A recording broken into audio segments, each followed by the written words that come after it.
महादेव। आप लोगों को एक कथा सुनाते हैं, आप लोग ध्यानपूर्वक सुनना। अच्छे लगे तो लाइक सब्सक्राइब कमेंट जरूर करके बताना और मेरे चैनल को सब्सक्राइब कर लेना। मेरा चैनल है संध्या साथ G7P गीता साक्या M1W मेरा चैनल। तो बने रहिए हमारे ब्लॉग में और कहानी का मनोरंजन लीजिए। आप लोगों से हाथ जोड़ के रिक्वेस्ट है, ज़्यादा से ज़्यादा सपोर्ट करें। हमारी बहन कहानी सुनाई जा रही है तो सुनाइए। एक गांव था जी, उसमें 3 लोग, एक छोटी सी कन्या, एक पुजारी जी और एक ग्वाला रहता था जी।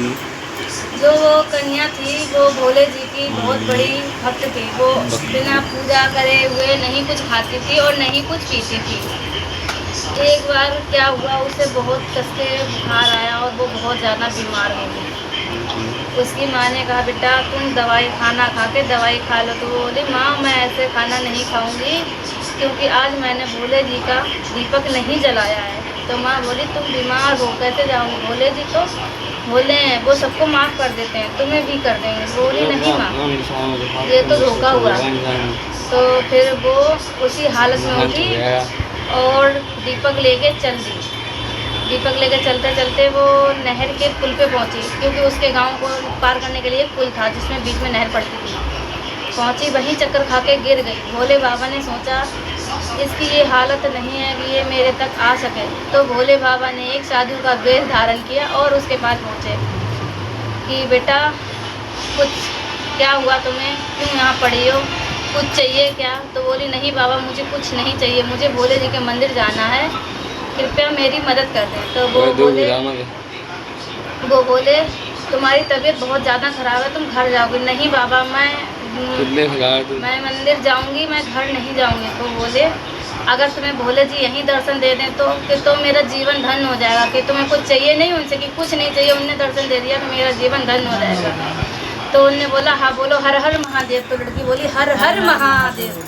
तो लड़की को भोले जी ने दर्शन दिया और लड़की खुश होकर उनके सामने दीपक जला के अपने घर गई और गांव में कहा जाके मुझे माँ आज भोले जी के दर्शन हुए। उनकी माँ ने विश्वास नहीं किया। माँ बोली इसका ना बाबड़ी होगी, इसका दिमाग चल गया बीमारी में।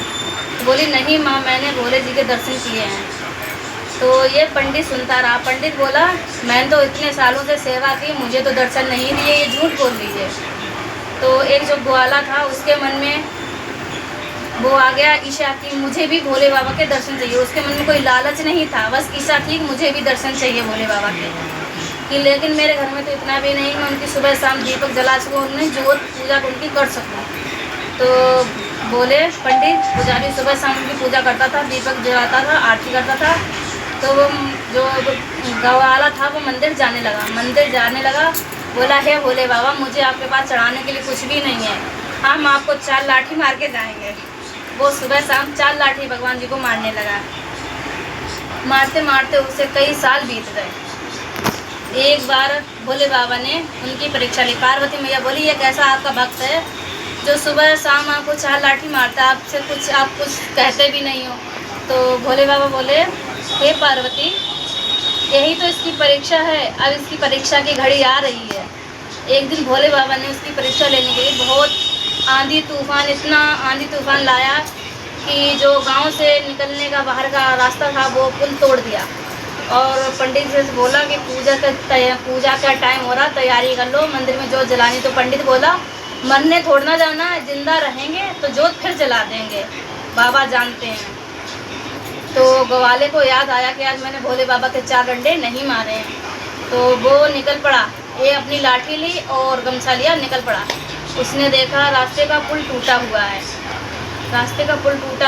तो कि कैसे जहाँ तो उसने अपनी लकड़ जो उसकी लाठी थी उसके सहारे से उसने नहर को क्रॉस किया। नहर को क्रॉस करके उस साइड पहुँचा और भगवान जी से बोला भोले जी से हे भोले मुझे माफ़ कर देना, आज मैं आपके 4 डंडे मारने में लेट हो गया। पार्वती खिलखिला के हंसी, ये कैसे भक्त है जो 4 डंडे भी मारता है और बोलता है सॉरी भगवान जी मैं लेट हो गया हूँ आज, कि यही आज इसकी परीक्षा की घड़ी है।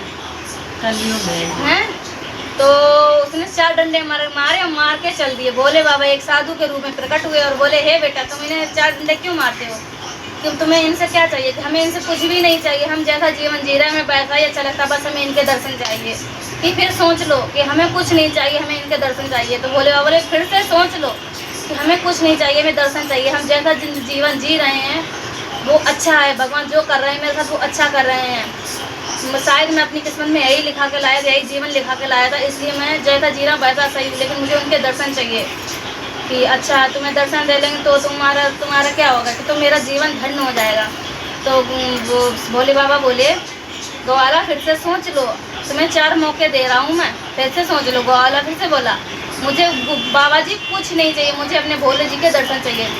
तो भोले जी बोले बोलो हर हर महादेव। तो बोले हर हर महादेव बोलने के बाद भोले जी अपने असली रूप में आए और ग्वाला था उसने उन्हें प्रणाम किया और भोले जी ने उसे आशीर्वाद दिया तुम्हारे घर में सदा खुशियाँ बरसती रहें, कभी किसी छल और ईर्ष्या मत करना, क्योंकि छल और ईर्ष्या से कभी कुछ अच्छा हासिल नहीं हुआ। अगर तुम किसी के साथ छल करोगे तो तुम्हारे साथ वो छल दूसरे रूप में आएगा सामने। इसलिए बोलते हैं हर हर महादेव, किसी के साथ गलत नहीं करना चाहिए। बोलो हर हर महादेव। तो अगर मेरी कहानी अच्छी लगी हो तो लाइक शेयर कमेंट करें और मेरे चैनल को सब्सक्राइब करें और आगे बढ़ाएं। दोस्तों मैं आपसे एक पहेली पूछना चाह रही हूँ, उसका आपको कमेंट में जवाब देना है।